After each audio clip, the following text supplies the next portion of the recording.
this. That was just a little preview of the upcoming movie Freaky Tales, and we're lucky enough to have one of the stars of that film, actor Jay Ellis. Jay, thank you so much for being with us this morning. I know it's early out there on the West Coast, and you're a busy man, so we appreciate you. Jay, in the film, you play a former Golden State Warrior player, and you also played a little college ball yourself, and I heard you even interned for the Portland Trail Blazers, so it's quite the resume there. What more can you tell us about this movie? You're having a lot of sports connections lately. Yeah, I mean, listen, anytime I get a chance to tell a story around basketball, it's my first love, so I'm always going to do that. But, you know, this movie is a lot of fun. It's an underdog movie. If you've ever felt left out, if you've ever felt, you know, picked on or bullied, this movie is for you. It's a bunch of different groups in in Oakland, who are all kind of getting picked on by the same bad guy. And they got to see me in the end. I play Sleepy Floyd, who obviously played in the league, played for the Warriors for a good stretch, for like 8 years or something like that. And I play him, and he has this kind of background in martial arts and ancient battle weapons. And so I get to go to town. So it looks like you're ready to kill people. You know, you're killing people because they were messing with you and they were getting on your damn nerves and possibly talk about your game. Is that what this is about? Come on, man. Come on, man. They don't want to see me from the shoulders up, Steven. Exactly. You know, one of the things that you're doing as well, that, you know, you were in the movie with Jeannie Buss, Running Point. Yeah. Obviously, I've spoken to Jeannie Buss about it. It's a project she's very, very excited about. She has a lot to do with, of course, loosely based on her and the Lakers or whatever. How did that role come about for you, and how do you feel about that project? Man, I love the project. First of all, I mean, so much fun. It came about, you know, I've known Mindy and who created, and Ike Barinholtz and Dave Stassen for a few years, and they told me about it when they originally set it up over at Netflix. And then the writer's strike happened, and it kind of went away. And Ike called and was like, "Yo, man, we're about to send you the scripts." And I read them, and I fell in love with it. First of all, like out the break, I fell in love with it. And then my kid and Mindy's kid go to school together. Okay. And I bump into Mindy at drop off one day, and she's like, "Are you gonna play my coach? I know you got the scripts. Are you gonna play my coach?" And I was like, "Mindy, yeah, boss, I got you. You know, Mindy gets what she wants." And she's a G, and she deserves it. But this was a fun, you know, it was such a fun group, man, such a fun ensemble. You know, to have Jeannie there and Linda Rambis there, and have them being able to talk about how an organization moves, and this great, you know, cast that we have with Kate Hudson at the top of it is just, it's a dream job.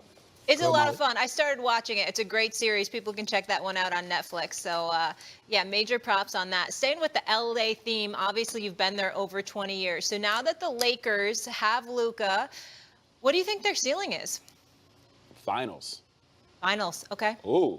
Okay, I'm listening. Finals. Here's the thing. All right, so here's what I can get to for sure. Okay. I can get to Oklahoma City, Denver, the Lakers, and the Golden State Warriors in my semis. Okay. And then after that, I think it gets real freaky. You know what I'm saying? But I think the ceiling is high for them this year. I think this trade really invigorated this team. I think we saw what it did with LeBron and how it lit LeBron up, and how he was having, you know, MVP numbers up until him sitting down.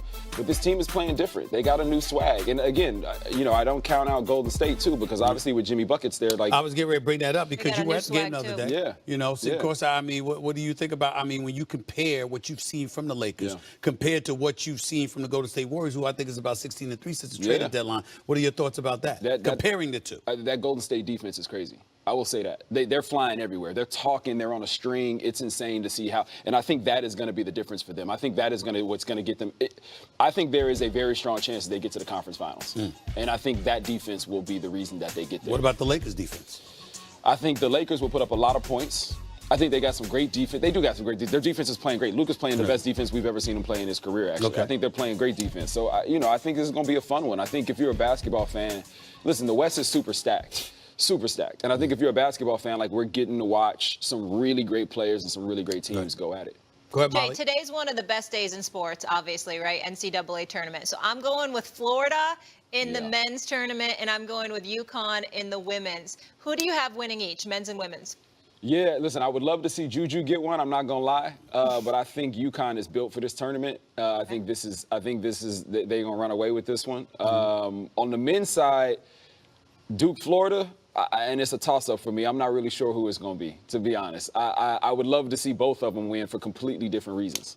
I got them meet for the national title. I got Florida beating them. You got Florida beating I got Florida beating. I got Florida winning the national title, and I got Juju winning the national title. Okay. That's what I want to see. Okay. That's what I want to see. I want Juju to get one. Okay. I mean, I don't have a problem with her doing it. Team South Page. Carolina and UConn. Oh, yeah, the Page back. I get it, but UConn, South Carolina, I get that part. Can't no UCLA. Yeah, UCLA played great this year. Okay. All right. They on All right. I got you. Jay, you're a busy man. Any future projects that we need to look out for? I know you've got like a few big ones going right now, a Netflix series, and movies coming out we're talking about today, but anything else that you're looking forward to? Yeah, I got a play I'm doing this summer in New York. I haven't been on stage in a very long time. It's called Duke and Roya. We actually just announced it this morning, so tickets are on sale. You can go get your tickets. But I'll be in New York all summer doing a play at the Lucille Lortel in the West Village. So I'm super excited about that. And then I got another series on Peacock this fall called All Her Fault that I did with Sarah Snook and Abby Elliott, Michael Pena, Dakota Fanning.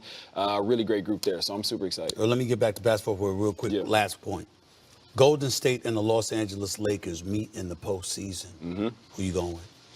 You thought I was gonna let you. You thought I was gonna let you leave without answering that question. Because I know you got love for both of them. You got to pick one. You can't be having one in the Bay Area and one in Southern Cal, and you're gonna get away with not picking one. I'm putting you on the spot. Do this. The Lakers or Golden State in the playoffs against one another with both Steph and LeBron healthy. Who you got? You know why this hurts me? Yeah. Because I grew up in I grew up in Northern California. I feel you. And I've been here for 20 years. I feel you. You got to answer. You got to pick one. There's only one you. Listen, you got to man, pick one.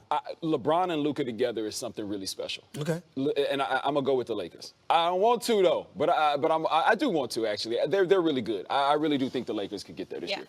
And we need LeBron back healthy, and we need Steph back healthy. That's for sure. We want to see both teams at full strength. Jay, we appreciate you, and you got to get us some tickets to that play this summer out here in New York. Definitely want to check that out for Mom's sure. gonna want free tickets. All day. Matter of fact, listen, if Mad Dog don't go off like he did about Timothy Chalamet and going to that premiere, if he don't go off on the next episode that he on about seeing my play, I'm gonna have a problem with him. That's right. Okay. Tell Mad Dog that. That's right. Deal. He'll invite you on Mad Dog. Once you're in New York, we'll get you in on a show on a Mad Dog Wednesday. Don't worry, he'll be all over that. All right, Jay, appreciate you. Congrats on all the projects. Coming up, what a night. Bronny James scoring a career high. Was this breakout performance a sign of things to come? SA has a take on the James gang. Plus, the men's tourney continues today. What are the best bets? Let's make